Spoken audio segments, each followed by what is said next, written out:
الحمد لله نحمده ونستعينه ونستغفره ونؤمن به ونتوكل عليه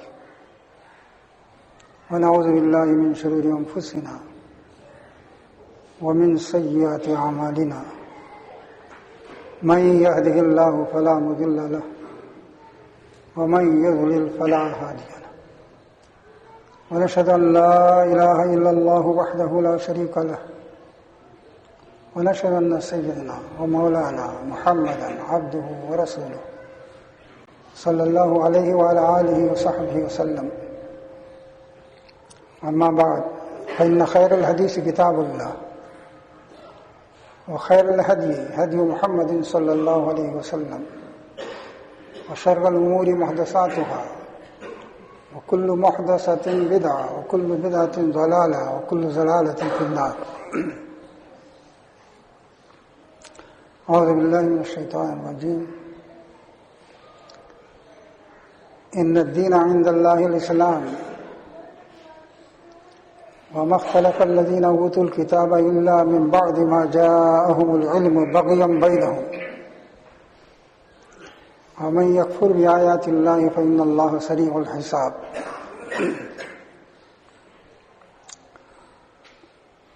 بزرگوں، بھائیوں اور عزیزوں،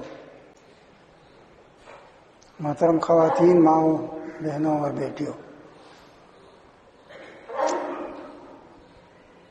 دنیا میں سینکڑوں مذاہب ہیں. ان کا شمار کرنا بھی شاید آسان نہیں ہے. بہت سے مذاہب وہ ہیں جن کی کتابیں بھی ہیں، اور بہت سے مذاہب وہ بھی ہیں جن کے پاس کتابیں نہیں ہیں. ان کی روایات ہیں، کسٹمز ہیں. انہیں روایات کو اور انہیں کسٹمز کو وہ اپنا دین اور دھرم سمجھتی ہیں. دنیا میں جتنے مذاہب ہیں ان میں سے بیشتر مذاہب، بڑے بڑے مذاہب ہندوستان میں بھی ہیں. یہاں ہندو مت ہے، سکھ مت ہے، جین مت ہے، بدھ مت ہے، عیسائیت ہے، اور کہیں کہیں یہودیت بھی ہے. اس کے علاوہ قبائل ہیں، ان کی اپنی روایات ہیں، اسے بھی ہمارے دستور نے تسلیم کیا ہے. تو یہ ان میں سے ہر مذہب یہ دعویٰ کر سکتا ہے، کہہ سکتا ہے کہ میں ہی صحیح ہوں. ظاہر ہے کہ اگر وہ اسے صحیح نہیں سمجھے گا تو اسے کیوں اختیار کرے گا، اس پر کیوں عمل کرے گا؟ اگر کوئی آدمی کسی مذہب کو مانتا ہے تو عقل یہ کہتی ہے کہ اس کے صحیح ہونے پر اسے یقین بھی ہوگا. تو جو لوگ مختلف مذاہب کے ماننے والے ہیں وہ اگر یہ کہیں کہ ہمارا مذہب صحیح ہے اور یہی حق ہے تو اس سے آپ ان کو روک نہیں سکتے. یہ ان کا حق ہے کہ وہ کہیں کہ ہمارا مذہب صحیح ہے اور یہی صحیح ہے، دوسرے مذاہب کو چھوڑ کے ہم نے اسی کو اختیار کیا ہے. تو ہندوستان میں اتنے سب مذاہب ہیں، لیکن سوچنے اور سمجھنے کی بات یہ ہے سب تو حق نہیں ہو سکتے. ان میں سے کوئی ایک ہی حق ہوگا. اس لیے کہ ان مذاہب کے درمیان بہت سے باتوں میں بنیادی اختلافات ہیں، فنڈامنٹل ڈفرینسز ہیں. ایسے اختلافات ہیں جن کو آسانی سے نظر انداز نہیں کیا جا سکتا. اس لیے عقل یہ کہتی ہے کہ یہ سب تو حق نہیں ہو سکتے، یہ کوئی نہ کوئی ایک ہی حق ہوگا. رسول اکرم صلی اللہ علیہ وسلم کے زمانے میں بھی بہت سے مذاہب تھے. دنیا میں. لیکن قرآن مجید نے خاص طور پر شرک کو، یہودیت کو اور نصرانیت اپنی بحث اور گفتگو کا موضوع بنایا. شرک کے بارے میں مشرکانہ کے خیالات تھے، ان پر بہت تفصیل سے گفتگو کی، یہودیت پر گفتگو کی، نصرانیت پر گفتگو کی. قرآن مجید میں صابیہ کا بھی ذکر آیا ہے، 4-5 جگہ صابیہ کا ذکر آیا ہے. یہ ستارہ پرست ہے، لیکن ان کے خیالات سے قرآن میں زیادہ تفصیل سے گفتگو نہیں کی گئی.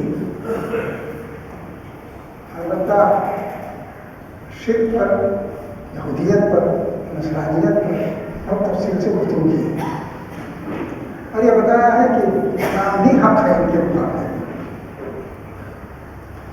اسلام ہی اللہ کا نازل کردہ دین ہے. عرب کے جو مشرک تھے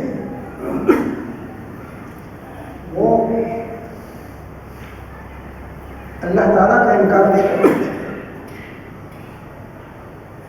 وہ یہ مانتے تھے کہ اس دنیا کا پیدا کرنے والا اللہ ہی ہے. ایک ہی ہستی ہے جس نے اس دنیا کو پیدا کیا. قرآن میں جگہ جگہ کہا گیا ہے کہ کیا تم اس کا انکار کرو گے؟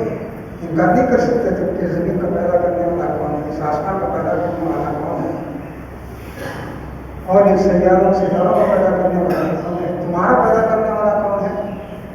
کیا تم کر سکتے ہو کہ تم اللہ کے علاوہ کوئی اور ہے؟ جگہ فرمایا گیا کہ وَلَئِنْ سَأَلْتَهُم مَّنْ خَلَقَ السَّمَاوَاتِ وَالْأَرْضَ لَيَقُولُنَّ خَلَقَهُنَّ الْعَزِيزُ الْعَلِيمُ. اگر آپ ان سے یہ پوچھیں کہ زمین اور آسمان کو کس نے پیدا کیا، تو وہ کہیں گے کہ وہ پیدا کیا ہے اس ہستی نے جو زبردست ہے، طاقتور ہے، اور جو علم رکھتی ہے. اس ہستی نے پیدا کیا ہے جس کے ہاتھ میں ساری طاقت ہے اور علم رکھتی ہے.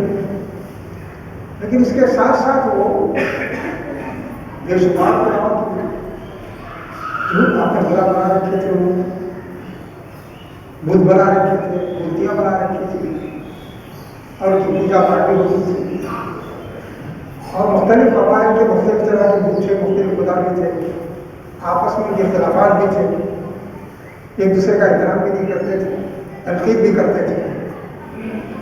قرآن نے کہا کہ بتاؤ یہ خدا کہاں سے آ گئی ہے؟ تو کبھی تو یہ کہتے ہیں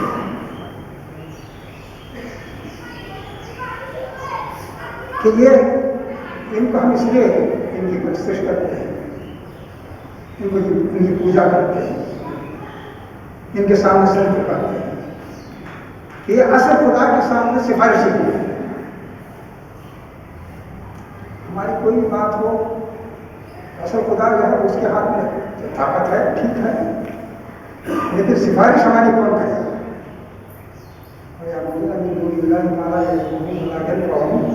وَيَقُولُونَ هَٰؤُلَاءِ شُفَعَاؤُنَا عِندَ اللَّهِ. وہ ایسے خداؤں کی عبادت کر رہے ہیں جو نہ ان کو نفع پہنچا سکتے نہ نقصان پہنچا سکتے،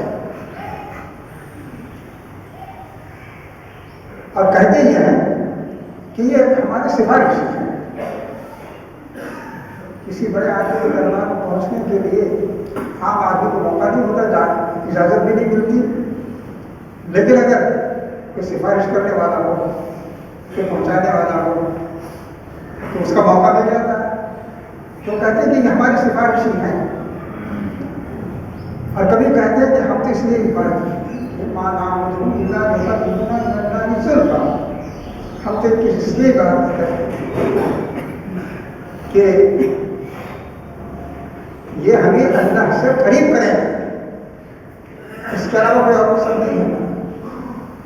لیکن بہرحال قرآن نے کہا اس کے لیے بھی تو کوئی دلیل چاہیے. ہمارے پاس کوئی دلیل ہے کہ یہ جو تمہارے جھوٹے خدا ہیں جن کے سامنے رات دن تم سجدہ کرتے ہو، سر جھکاتے ہو، بلکہ اللہ جس خدا کو تم مانتے ہو اس سے زیادہ ان سے ڈرتے ہو اور ان کی ناراضگی سے بچتے ہو. قرآن میں سورہ انعام میں تفصیل سے بتایا گیا اللہ کا حصہ الگ رہتا ہے، جھوٹے خداؤں کا حصہ الگ رہتا ہے. اللہ کا حصہ تو ادھر جا سکتا ہے، ان کا حصہ ادھر نہیں آ سکتا. اس طرح تو تمہارے اوپر خوفداری ہے. یہ کہاں سے آئے؟ یہ تو اللہ تعالیٰ ہی بتائے گا نا کہ یہ تمہاری سفارش کرنے والے ہیں. قرآن نے جگہ جگہ مختلف پہلو سے بتایا کہ تمہارا یہ انسان اور آپس میں ایک دوسرے سے اس پر اختلاف بھی کرنا ان کی کوئی مضبوط بنیاد نہیں تھی. اسی وجہ سے قرآن نے یہ کہا کہ اگر تم کو سے پوچھو تو ایک بات کریں گے، اقرار بھی کریں گے، لیکن عمل وہ بے شمار خداوندی کو تشخیص کریں گے. شرک کی اسی لیے شرک کہا جاتا ہے شرک کو کہ آدمی خدا کو مانے اس کے ساتھ دوسرے خداؤں کو شریک کرے، اور یہ بہت بڑا گناہ ہے. آدمی کسی کو اختیار مانے اور پھر اس کے اقتدار میں دوسروں کو شریک کر دے. اسی لیے قرآن نے کہا گیا اللہ گناہ معاف کر سکتا ہے، لیکن یہ گناہ کہ آدمی شرک کرے سے نہیں معاف کرے. ان اللہ لا یغفر ان یشرک به ویغفر ما دون ذلک لمن یشاء. کہا کہ اللہ تعالیٰ اس بات کو معاف نہیں کرے گا کہ کوئی اس کے ساتھ شریک کرے. اگر کوئی چیز کسی شخص کی ہے، آپ اگر اس کو کہیں گے اس میں دوسرے کا بھی حصہ ہے، ظاہر کے ساتھ ناگوار گزرنے کی بات. اللہ تعالیٰ جو پورے آسمان کا مالک ہے، بادشاہ ہے، خالق ہے اور اسی کی حکومت ہے، تو کوئی دوسرا اس میں حصے دار کیسے ہوگا؟ اور پھر یہ بات بتائی قرآن میں جگہ جگہ سنتا ہے کہ بہت سے خداؤں کی پرستش کر کے انسان اس دنیا میں شرک مراد نہیں حاصل کر سکتا. تو قرآن نے شرک پر اتنی زبردست تنقید کی اور اتنی زور و قوت کے ساتھ توحید کو ثابت کیا کہ آج بھی دنیا میں کوئی بھی قوم شرک کو آسانی سے حق بجانے نہیں ثابت کر سکتی. خدا کو ماننے کے بعد شرک کا کوئی جواز نہیں ہے. آپ یہ نہیں کہہ سکتا کہ خدا ہے اور اس کے ساتھ دوسرے خدا بھی ہے. یہ خدا جو بااختیار ہے، دوسرے کیسے اس کے ساتھ بااختیار ہو جائیں؟ تو قرآن نے اسے کہا کہ تمہارے لیے تو صحیح راستہ یہ ہے، ان تمام خداؤں کو چھوڑ کر اللہ واحد کی عبادت کرو. جگہ جگہ بہت تفصیل سے بتایا. بتاؤ زمین آسمان کس نے پیدا کیا، یہ دریا کس نے بہایا، تمہیں زندگی کون دیتا ہے، مصیبت میں کون تمہارے کام آتا ہے. ہر معاملے میں کون کہ اللہ. اب پھر یہ کہا جاتا ہے کہ اس طرح قرآن نے شرک کی ابتدا سے جڑ کاٹی، اس لیے کہ اس کے اندر کوئی ماحولیت، کوئی سینس اور کوئی یہ بات جسے آپ کہیں کہ اس کے پیچھے کوئی منطق ہے، لاجک ہے، یہ نہیں. اب اس کے بعد جن سے قرآن نے تفصیل سے بحث کی وہ ہے یہود انسان. وہ ان کے پاس اللہ کی نام تھی، حضرت موسیٰ علیہ السلام کے ماننے والے، اور اللہ تعالیٰ نے حضرت موسیٰ علیہ السلام کی توریت دی تھی. یہود اس پر یقین رکھتے ہیں. قرآن شریف میں حضرت موسیٰ علیہ السلام کا ذکر بہت تفصیل سے ہے. قرآن مجید میں جتنے پیغمبروں کا ذکر آیا ہے اس میں سب سے زیادہ حضرت موسیٰ کا ذکر ہے. قرآن مجید میں جتنے بھی پیغمبروں کا ذکر آیا ہے ان میں سب سے زیادہ ذکر حضرت موسیٰ علیہ السلام کا ہے۔ حضرت موسیٰ علیہ السلام بچپن سے لے کے جوانی تک ان حالات سے گزرے اور کس طرح ان کی تربیت ہوئی، فرعون کے دربار میں کیسے رہے، وہاں سے کیسے فرار ہو کے نکلے، اور پھر کیسے وہ مدین گئے، اور وہاں جانے کے بعد انہوں نے دوسری زندگی شروع کی۔ یہ ساری تفصیل پھر نبوت کیسے ملی، پھر ان کے قوم میں ان کے ساتھ کیا معاملہ کیا، فرعون نے کیا معاملہ کیا، فرعون کس طرح ہو، یہ ساری تفصیل قرآن میں موجود ہے۔ اس کے ساتھ حضرت عیسیٰ علیہ السلام کا بھی ذکر ہے۔ حضرت عیسیٰ علیہ السلام کے بعد کو انجیل عطا کی گئی تھی۔ انجیل دراصل توریت موسیٰ علیہ السلام کو دی گئی تھی، اسی میں حضرت عیسیٰ علیہ السلام کو کچھ بعض احکام اس میں مزید دیے گئے تھے، اور توریت کے بہت سے احکام کی حکمت اس میں بیان کی تھی۔ انجیل میں توریت کے بہت سے احکام کی حکمت، معقولیت اور اس کے اسباب یہ بیان کرتے ہیں۔ اسی وجہ سے اس کے ساتھ حکمت کا لفظ بھی آیا ہے۔ اللہ تعالیٰ نے توریت انجیل کا جہاں ذکر کیا گیا ہے اس میں اس کی حکمت کا بھی ذکر کیا گیا ہے۔ تو یہ حضرت عیسیٰ کے ماننے والے تھے۔ ان دونوں کی بنیادی طور پر ایک کتاب تھی، لیکن یہ آپس میں لڑتے تھے، ان کے درمیان میں سخت اختلافات تھے۔ قرآن نے ان کے بہت سے اختلافات کو بیان کیا، اور یہاں تک کہا ہے کہ ان یہودیوں کا حال یہ ہے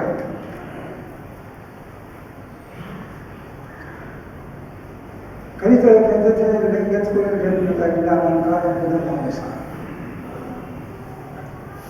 یہود کہتے تھے کہ جنت تو وہی جائے گا جو یہودی ہے، اس کے علاوہ کوئی جنت میں جانے کی مسٹیک نہیں ہوگا۔ یہی بات نصارہ بھی کرتے تھے۔ قرآن نے کہا کوئی ہاتھوں برہان، اس کی کوئی دلیل ہے؟ اللہ تعالیٰ نے تو جو عہد کر رکھا ہے، کوئی تحریر لکھ کے دی ہے، تمہارے پاس کوئی دستاویز ہے کہ اللہ نے کہا ہو کہ یہودی ہی جنت میں جائیں گے یا نصارہ ہی جائیں گے؟ اللہ کا قانون ہے، اللہ کا قانون یہ ہے جو اس کے سامنے سر سرنڈر کر جائے، جو سر جھکا دے وہی کامیاب ہے۔ اگر اللہ کی نافرمانی کر کے تم یہ سمجھو کہ تمہارے نام جنت کا پٹا لکھ دیا گیا ہے، وہ دستاویز تمہیں حاصل ہے، تو غلط بات ہوگی۔ اللہ کا ایک قانون ہے، اس قانون کے تحت عمل ہوگا اللہ کے یہاں۔ تو قرآن نے کہا کہ اس کی کوئی دلیل نہیں ہے، دلیل ہمیں پیش کرو، ورنہ اللہ کا قانون صاف معلوم ہے، وہ یہ کہ جو اللہ کے سامنے سر جھکاتا ہے اسے مار، اسے وہ اپنی ایمان سے بازی کرنا۔ اسی طرح کبھی کہتے تھے آپس میں، کبھی یہ کہتے تھے یہود ان کی تو کوئی بنیاد ہی نہیں ہے، نصارہ کہتے تھے، اور نصارہ کہتے تھے یہود کی کوئی بنیاد نہیں ہے۔ قرآن نے کہا قالت الیہود لیست النصارى علی شیء وقالت النصارى لیست اليہود علی شیء وہم یتلون الکتاب۔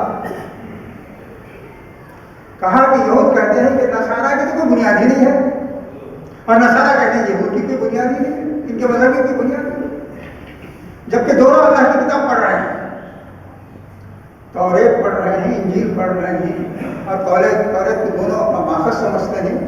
اللہ کی کتاب پڑھنے کے باوجود اس طرح کی بےوقوفی کی بات کر رہے ہیں، کہتے ہیں کہ نہ یہودی صحیح ہے، یہودی کہتے ہیں نصارہ غلط ہے، ان کی کوئی بنیاد ہی نہیں ہے، اور نصارہ یہ کہتے ہیں کہ ان کی کوئی بنیاد نہیں ہے۔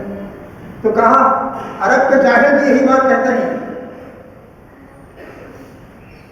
دنیا میں جتنے بیوقوف ہیں اسی طرح کی باتیں کرتے ہیں کہ جنت ان کے نام کا پٹا ان کے نام میں دیا گیا ہے، ان کی دستاویز دے دی گئی ہے۔ تو کہا کذالک قال الذین لا یعلمون مثلکم، جن لوگوں کے پاس اللہ کی کتاب کا علم نہیں ہے وہ بھی اسی بات کرتے ہیں۔ جہالت کی بات وہ بھی کرتے ہیں. تو قرآن نے کہا کہ صحیح بات ہے، اس کے لیے تمہارے پاس کوئی دلیل نہیں ہے. اس کے بعد مسلمانوں کو سمجھایا گیا کہ یہ لوگ تو یہ چاہتے ہیں. اور آج معلوم یہ ہوگا کہ جیسے آج کے حالات میں یہ بات ہمارے سامنے کی جا رہی ہے، وَلَن تَرْضَىٰ عَنكَ الْيَهُودُ وَلَا النَّصَارَىٰ حَتَّىٰ تَتَّبِعَ مِلَّتَهُمْ. بس وہ تو یہ چاہتے ہیں کہ ان کے راستے پر تم چلو، اس کے بغیر وہ خوش نہیں ہوتے. ان کو خوش کرنا چاہو تو ایک ہی راستہ ہے، وہ یہ کہ ان کی بتایا گیا راستے پر چلو.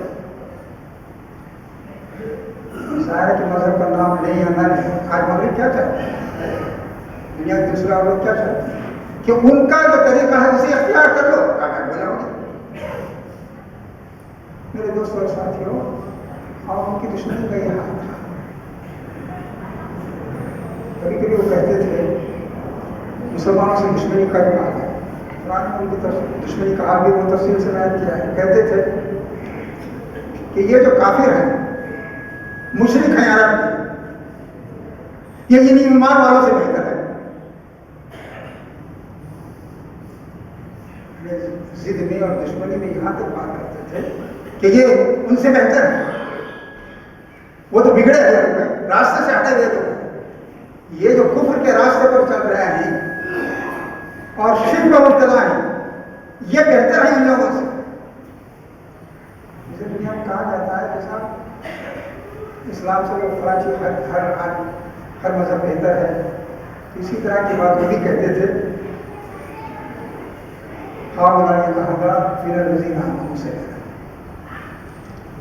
کہ یہ جو کافر ہے، اللہ کا انکار کرنے والے، شرک کرنے والے، شرک کرنے والے، یہ بھی بہتر ہیں ان سے.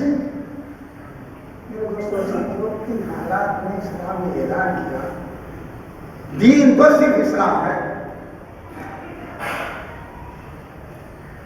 کیوں اسلام؟ قرآن کہتا ہے کہ انسان کی فطرت کیا بات ہے، انسان کی فطرت کے اندر ہی ہو. اللہ تعالیٰ نے جب انسان کو پیدا کیا، آدم علیہ السلام کو، اور جس وقت آدم علیہ السلام کو پیدا کیا اس وقت اللہ تعالیٰ نے ان کی ساری ضروریت کو بھی سامنے رکھا. اب اسے ہم سمجھ نہیں سکتے. آدم علیہ السلام کو پیدا کرنے کے بعد قیامت تک کے انسان کے سامنے پیش کر دی گئے، کیسے ہوا یہ بھی نہیں معلوم. لیکن اس سب کو جمع کر کے کہا الست بربکم، کیا میں تمہارا خدا نہیں ہوں؟ قالوا بلی، سب نے کہا ہاں. تو وہاں ہم نے اقرار کیا ہے. آدم علیہ السلام کی ذریت نے آدم علیہ السلام کے پیدا ہونے کے بعد اقرار کیا تھا کہ یہی دین صحیح ہے. اللہ تعالیٰ کی رب مالک اس کی اطاعت کرے، اس کی بندگی کرے. دوسری بات قرآن یہ کہتا ہے کہ دنیا میں جتنے پیغمبر آئے چیلنج کے ساتھ کہتے ہیں کوئی آسمانی صحیفہ دکھاؤ جس میں اسلام کے علاوہ کوئی بات کہی گئی ہو. دنیا میں حضرت آدم علیہ السلام کے بعد حضرت نوح علیہ السلام آئے، ابراہیم علیہ السلام آئے، موسیٰ علیہ السلام آئے، عیسیٰ علیہ السلام آئے، خدا جانے کتنے پیغمبر آئے، اور ان کی تعداد ہمیں معلوم بھی نہیں ہے. کچھ پیغمبروں کا ہم نے ذکر کر دیا ہے، کچھ کا ذکر بھی نہیں کیا ہے. ان میں سے کسی کے بارے میں بھی تم نہیں بات کر سکتے کہ اس نے توحید کے علاوہ، اللہ کی اطاعت کے علاوہ کوئی اور راستہ دکھایا. باقی بھی کتابیں تمہارے پاس کوئی ثبوت بنے گی، دلیل دو. اور اثارت میں کوئی علمی دلیل نہیں ہو، اس کی خاتمہ پیش کرو. کوئی فاتو میں کتابیں مطلب لہٰذا اور اثارت میں ان دونوں اشارتیں، یا تو کوئی کتاب پیش کرو کہ یہ دیکھو اس کے اندر اللہ کی اطاعت کے علاوہ کسی اور کتاب کا حکم دیا گیا ہو، یا کوئی عقلی بات ہی کا ہو. قرآن نے کہا کہ مجھ سے کوئی بات تو ثابت نہیں کر سکتی. اس لیے یہ جو مزاج اس وقت ایک خاص مذہب کی برتری کا تصور اسے صحیح ثابت کرنے کی کوشش ہوگی اور اس کے کلچر اور تہذیب کو دوسروں پر زبردستی مسلط کرنے کا جذبہ اسے مسلمان کو نہیں کر سکتا. مسلمان تو سمجھتا ہے کہ اسلام ہی صحیح ہے، اس کے علاوہ اسلام کے علاوہ کوئی اور طریقہ اس کے لیے صحیح ہے ہی نہیں. کوئی اور طریقہ اس کا اختیار کرے گا وہ دنیا اور آخرت میں تباہ ہو جائے گا، اس کی نجات کی کوئی صورت نہیں ہے. یہ بات اچھی طرح ذہن میں رہنی چاہیے اور موجودہ حالات سے یا موجودہ فضا سے ہمیں متاثر ہو کر اسلام کے بارے میں شک و شبہ میں مبتلا نہیں ہونا چاہیے. بہت سے سوالات آپ کے سامنے آئیں گے، اعتراضات بھی کیے جائیں گے.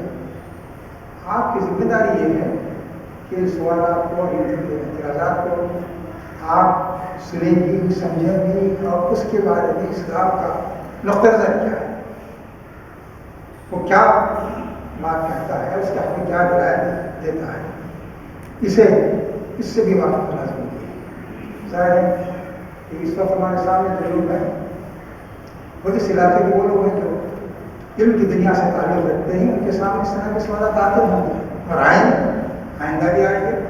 لیکن آپ اس پوزیشن میں ہونا چاہیے، اس موقف میں ہونا چاہیے کہ آپ کہہ سکیں اسلام ہی صحیح ہے، اس کے علاوہ کوئی اور دین انسان کے لیے قابل قبول نہیں ہو سکتا.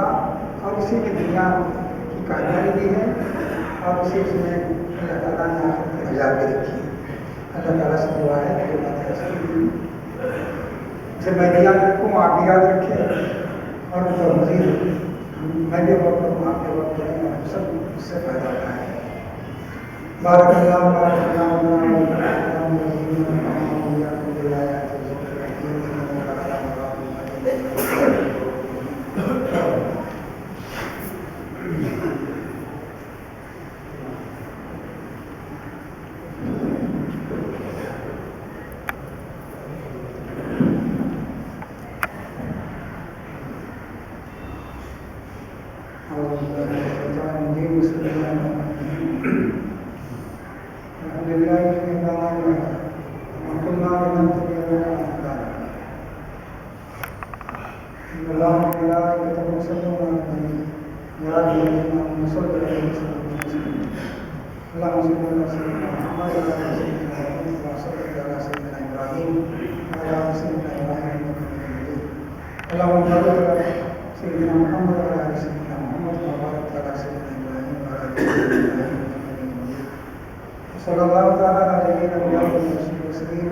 وعلى الإمامين الإمامين سيدنا الشيخين محمد الحسن والنبي عبد الله رضي الله تعالى عنه وعلى الستة الباقية من العشرة المبشرة وعلى أصحاب الصحابة والتابعين ومن تبعهم بإحسان إلى يوم الدين رضوان الله تعالى عنهم.